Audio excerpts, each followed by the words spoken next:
Before we begin this video, a quick warning. The story you're about to hear contains mature and disturbing themes involving abuse and exploitation. Viewer discretion is advised. Today, we're diving deep into one of the most haunting and tragic stories connected to the Jeffrey Epstein case, the life of Virginia Giuffre, a survivor who became one of the most important voices in the global fight against sex trafficking.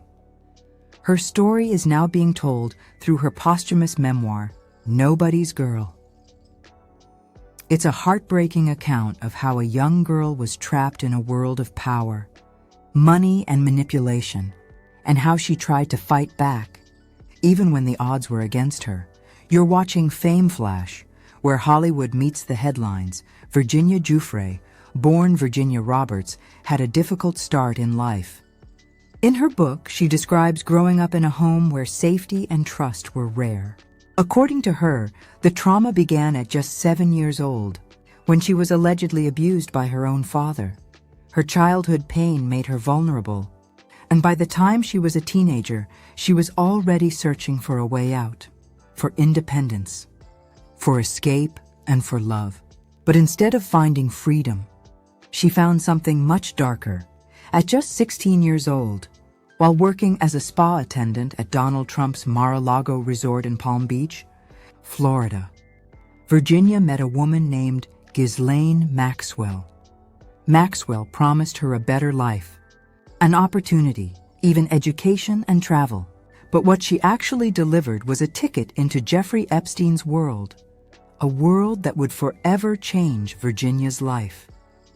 Jeffrey Epstein's name is now synonymous with power and scandal. He was a wealthy financier, connected to world leaders, billionaires, and even royalty. To outsiders, he lived a glamorous life. Mansions in New York, a private island, jets, and endless parties. But behind the walls of luxury was a horrifying secret, a network of manipulation and sexual abuse involving underage girls. Virginia says she was one of them. She was lured into Epstein's circle and soon became a victim trapped by fear, control, and power. In her memoir, she recalls being flown across the world, forced into encounters she never consented to, all orchestrated by Epstein and Maxwell. Her words are chilling.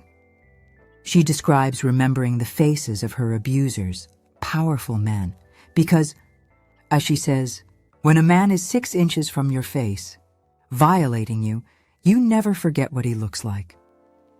Ghislaine Maxwell, the British socialite and daughter of media tycoon Robert Maxwell, wasn't just Epstein's girlfriend. According to Virginia and many other survivors, Maxwell was an active recruiter. She played a key role in finding, grooming, and managing the girls who entered Epstein's orbit. In December 2021, Maxwell was convicted on several charges, including child sex trafficking. She's now serving a 20-year prison sentence. But Virginia's memoir makes something very clear. This wasn't just about one man and one woman. It was a network, and Virginia claimed that the names of many others, including people of influence and power, are still hidden in Epstein's unreleased files. And that brings us to one of the most controversial parts of this story: Prince Andrew. In 2021, Virginia Giuffre filed a lawsuit against Prince Andrew, the Duke of York, claiming she was trafficked to him for sex when she was 16. Prince Andrew denied the allegations, but eventually settled the case out of court the following year, issuing a statement saying he regretted his association with Epstein. The scandal shook the British monarchy. Andrew was stripped of his royal titles, including his role as Duke of York, and stepped away from public life entirely. Virginia's bravery in naming such a powerful figure became a turning point. She stood up to the world's elite and demanded that the truth be told, no matter how uncomfortable it made people in power. After escaping Epstein's control, Virginia built a new life in Australia. She got married, became a mother, and continued to speak out about human trafficking. But behind her strength was pain. And in April 2024, Virginia Giuffre died by suicide at the age of 41. Her death shocked the world. She had become a global symbol of courage, a voice for survivors everywhere. And yet, she was still battling her own trauma. According to her brother, the pain of being separated from her children in a custody battle may have pushed her over the edge. He said, "The worst thing that can happen to a mother is to lose her children. That's something she just couldn't bear." Virginia's story is heartbreaking, but her legacy didn't end there. Before her death, Virginia worked for 4 years with journalist Amy Wallace to write her memoir, Nobody's Girl. In the book, she doesn't just recount her pain. She gives a voice to millions of silent victims who never get the chance to speak. She wanted the book published even if something happened to her. And now, that wish has come true. Her story exposes not only the monsters who prey on the vulnerable, but also the systems that protect them, the wealth, the power, and the silence that allow abuse to thrive. Virginia once said, "My goal now is to prevent the emotional time bomb that lives inside me from ever detonating again."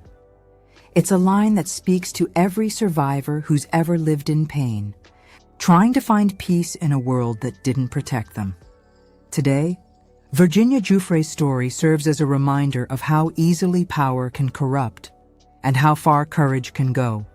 Even in the darkest of times, she may be gone, but her words will continue to echo, demanding justice, accountability, and change.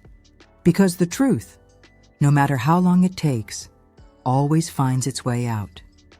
Thank you for watching this deep dive into Virginia Giuffre's haunting story and her fight for justice against Jeffrey Epstein's empire. You're watching FameFlash, where Hollywood meets the headlines. If you found this story important, don't forget to like, subscribe, and share to make sure her voice never fades.